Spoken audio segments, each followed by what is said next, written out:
当今天下，姓李。李世民彻底怒了，自己身为天下之主的皇帝，可姓氏却仅仅排在第4等。李姓是几等？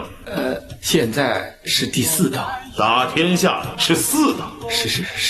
是不太像话。起初李世民对这些氏族的排名并不感兴趣，而之所以引起这一话题的原因，是近日长安城内经常锣鼓喧天。房玄龄对此解释道：陛下，现在是嫁娶的时候，长安城里百姓娶亲的很多呀。既然聊起了嫁娶之事，李世民当即询问房玄龄的大儿子婚事安排的怎么样了。可房玄龄却感慨，现在想要找个合适的亲家实在是太难了。他也是费了很大的功夫，才终于让大廊坊一直跟卢家结上了亲。像我这样韩氏出身的人，要靠与大姓结亲才能被人看得起哟。李世民听后一脸疑惑：我不是已经答应把高阳公主嫁给你二郎吗？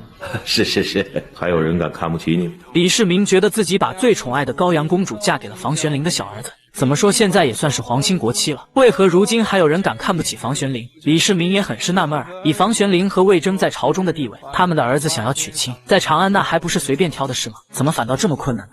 可房玄龄对此也很无奈，这所谓的看不起，并不注重身居高位，而是氏族传续下来的名气。这大姓人家几朝几代以前就是显贵，香火绵延，哎呀，有着自己的家族传统。虽说家道中落，可还是看不起我们这些白手起家的人。李世民听后神情逐渐不悦起来。房玄龄自秦王时期便跟随李世民打天下，如今成为当朝宰相，居然还被人看不起。而更让他无语的是，就连自己的大唐公主，竟然也会比不上一个世家的女子。叫人看得起，不是因为你的功劳，而是因为你的亲家，真是多多怪事。魏征啊，你不是也是这样吗？此话一出，魏征也是一个脑袋两个大。原来他为了提高家族的地位，便想着让儿子娶山东王姓家的女儿。但山东王家跟卢家一样是个大姓，魏晋历朝历代南北各朝都做大官，想要娶到王家的女儿，就要准备70万的彩礼。这王家虽然是山东的大姓，可家道破落也快有70年了，这聘礼要到70万，咱们家怎么说也是朝廷命官呢。70万的聘礼已经令人瞠目结舌，可令人夸张的是，魏征的儿子到现在都没有见过王家的闺女，而且根据魏征的了解，山东5大姓中王家要的聘礼还算最少的。70万，你把70万都得拿出来，拿不出来就结不上王家这个亲呢。我打听过了，这还是最低价呢。如果找崔家，能要咱们半个长安城。可能看到现在有人会问魏征干嘛非要找5大姓的家族结亲，其实魏征也是无可奈何。根据当时封建社会的风气，魏征身居高位，于情于理都不能跟普通百姓结亲。我如果不是当朝大臣，只是一介读书寒士，给儿子娶亲呢，可能倒容易了。听完二人的困扰后，闷闷不乐的李世民便来到太极殿门口，接着向侍卫要来了一把武器。只见李世民手持马槊，满眼杀气地巡视着四方。今天仪式给了他太多的震撼，自己作为皇帝，可姓氏却排在第4位，而且朝廷的一品大臣，想要被看得起，还要跟那些所谓的大姓结亲才行，而且娶亲的聘礼更是一个天文数字。越想越气的他，准备出手改变这些所谓的门阀制度。当今天下，姓李。于是他当即让舅舅高士廉主持重修氏族制，同时让韦挺、岑文本等人从旁协助。他还特意强调，大唐氏族制不要只专注于门阀大族，要将全部的姓氏都收纳进去。然而高士廉却没有听懂李世民话中的深意，还是让人按以往的等级重新编排一份。见此，岑文本忍不住提醒他：我觉得陛下的意思是要重新修订姓氏的等级。什么叫重新修订姓氏等级啊？姓氏等级历来就是这样，虽然历朝遗传有起有伏，但大姓就是大姓，一等就是一等啊。那请问，关陇李姓，你排在第几等？第几类？关陇李姓总不会是第1等吧？那就麻烦了。可即便有了岑文本的提醒，高士廉依旧按照过往的顺序将那些高门大姓排在前列。没过多久，氏族制便修撰完成。高士廉满面春风地将1等姓递给了李世民，而李世民接过翻开一看，果然瞬间就不高兴了。这姓崔的怎么会是1等？崔姓当然是第1等姓了。李世民听后直接将氏族制扔到了地上，高士廉一脸的蒙圈，不明白自己犯了什么错。就当李世民准备给他解释之时，魏征和房玄龄恰好走了进来，于是李世民当即让二人看看，给指出其中的问题。可没想到这两人就只顾着夸赞书中文字优美，对崔姓排名第1的不妥之处只字不提。这字很漂亮嘛，这装潢也不错。这崔姓为第1大姓啊，开篇也开得好啊。好。李世民见此很是无奈，也只能跟他们认真讲道理。刘邦、萧何、曹参、樊哙、魏婴，出身都很贫贱，至今你们都很敬重他。还有北齐局限山东、南梁、陈，偏安江南，即使有几个人物，也不值得一提，更何况他们的子孙，品行才学、官爵地位，一天不如一天，每况愈下，对吗？但就是因为他们出身名门望族，最后即使沦落到做小生意的地步，可还是会为自己的门第感到骄傲自豪，甚至瞧不起出身低微却比他们有才华有功劳的朝中大臣。这就不明白那些破落户有什么值得羡慕的，尤其是希望和他们通婚，你就是送给他再多的钱财，他们也觉得你们寒酸。李世民就是要改变这一现象，不能再让这群门阀士族的势力越来越强。而现在重修氏族制的高士廉却把李姓排在了第4等，让崔氏占据首位，这不是荒唐吗？我们辛辛苦苦打天下的人，最后却比那些无功之人的等级还要低。李世民很是无语，于是询问魏征和房玄龄：你们俩给朕解释清楚。可还没等俩人回答，很识趣的高士廉就赶紧赔罪，并表示要重修氏族制。房玄龄也连声附和，并请旨将韦挺、岑文本等人叫来一起商议重修的事。然而李世民却让房玄龄不要着急，命他先拟好诏书，让人去搜集天下的家谱和朝廷的人事命令，以朝廷的现任官员的等级为准，再结合史书记载严格考证，重新拟定好等级顺序。最终在李世民的指示下，新的氏族制修订完成。该书收录了293个姓氏，包含了1651个家族，以皇族关陇李姓为首，外戚长孙氏次之，崔姓则被降为了第3等。一部氏族制的修订也代表着李世民加强皇权、巩固统治的目的。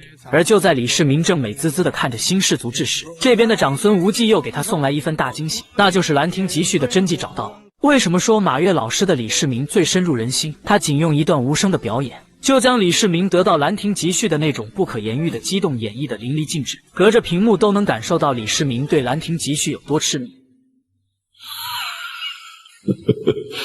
李世民小心翼翼地打开木盒，从里面拿出包裹字帖的手卷。身为帝王的李世民自幼深受母亲的熏陶，极爱王羲之的字，做梦都想着能看上一眼《兰亭集序》的真迹。可真当梦想照进现实的时候，他却有点不敢相信，最终从嘴里说出了3个字：真的吗？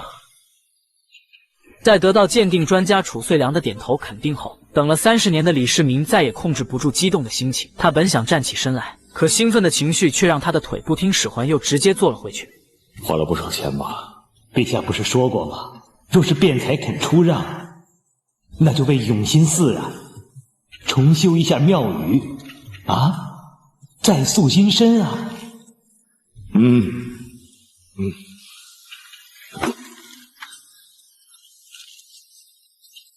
重塑金身，塑金身，还有你们重赏！就李世民对《兰亭集序》的这种痴迷程度，简直跟魏征看见心爱的菠菜场景一模一样。可李世民高兴还没3分钟，褚遂良就告诉了他一个悲伤的消息：此次萧绎功劳最大。好，重赏！可是萧绎他留在了永兴寺。李世民听后顿时满脸诧异，看来他是低估了得到《兰亭集序》的难度，于是便问褚遂良为什么他要留在永兴寺。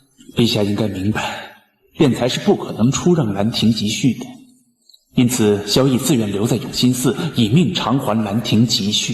以命偿还《兰亭集序》。接着褚遂良便开始讲述取得《兰亭集序》的曲折经过。原来早在半个月前，长孙无忌得知《兰亭集序》的真迹疑似在永兴寺主持辩才和尚手中，于是他让褚遂良和御史萧绎前往永兴寺取来《兰亭集序》，但此行只能智取不可强夺。于是萧绎打算单独行动，让褚遂良去驿站等他消息。这天永兴寺天降大雨，萧绎故意假装在寺庙大殿屋檐下躲雨，而为了接近辩才和尚，萧绎故意让路过的辩才和尚弄湿他的书卷，从而趁机与其理论。哎呀，你怎么把雨水滴到我的书卷上了呢？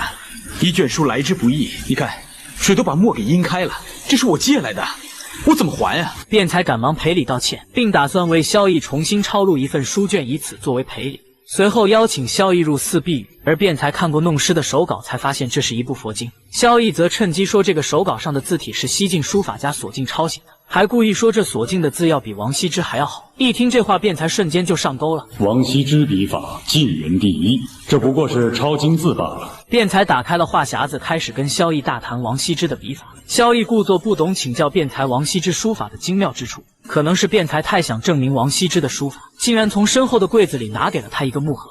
萧逸迫不及待地打开木盒，展开手稿。《兰亭集序》。辩才说难得萧逸是有缘人，于是答应让他小住几天，好好观摩，自己则趁这几天的功夫把弄湿的经书再抄一遍给他。萧逸回到住所，确定无误后，便趁着夜色离开了永兴寺，把《兰亭集序》交给了褚遂良。褚遂良看过之后，开始夸奖萧逸：“萧逸呀，萧逸，这回你可立了大功了。”可就在萧逸准备回长安领功时，褚遂良却发现了问题：“假的，只是现在的纸不是禁纸。”萧逸一听傻眼了，看来这应该是辩才和尚临摹的副本。为了不打草惊蛇，萧逸只能连夜回到了永兴寺。而此时已经凌晨3点，萧逸却发现主持辩才竟然还没有睡，正挑灯为自己抄写经书，这让萧逸顿感十分惭愧。于是他回到住处也是一夜没睡，一直在感悟王羲之笔法的精妙之处。次日一早，萧逸便向辩才归还手中的《兰亭集序》赝品，顺便再次与辩才聊起王羲之。我听说当年兰亭雅集之后，王羲之第2天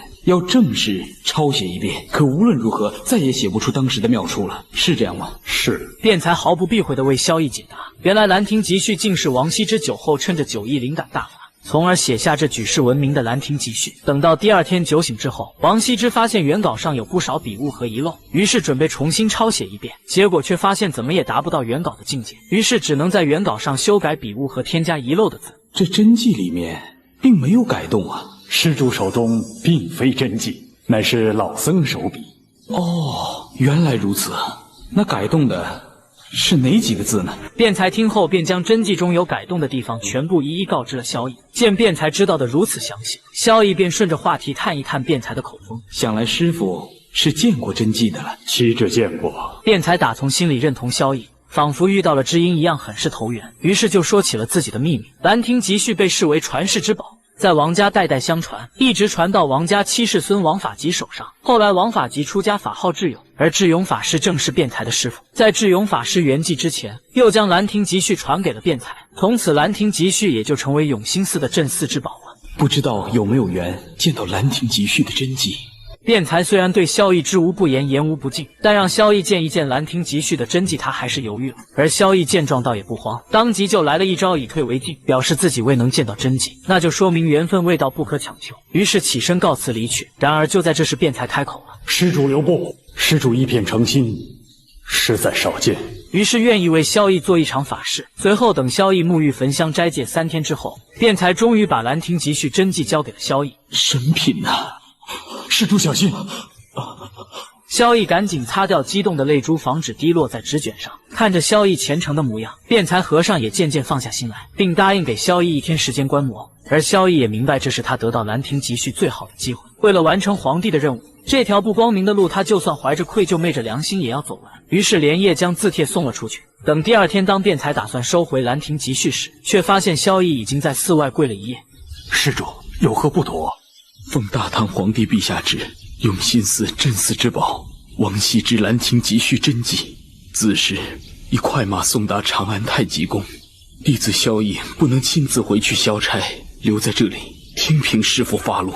一听这话，辩才仿佛被抽空了灵魂一般，他没想到这一切都是一场骗局。我跟你心连心，你跟我玩套路，我把你揣兜里，你却把哥揣沟里。可现在他也是无可奈何，这一切又何尝不是他卖弄所造成的结果？而关于萧逸的结局有2种说法。一种，萧逸把《兰亭集序》带回长安后，李世民予以重赏，做了5品大员，从此飞黄腾达。第2种是萧逸因骗《兰亭集序》而内疚出家，做了辩才的徒弟。我们的电视剧中用的是第2种说法，正好给了《兰亭集序》这件艺术品最大的尊重，也升华了萧逸的品格。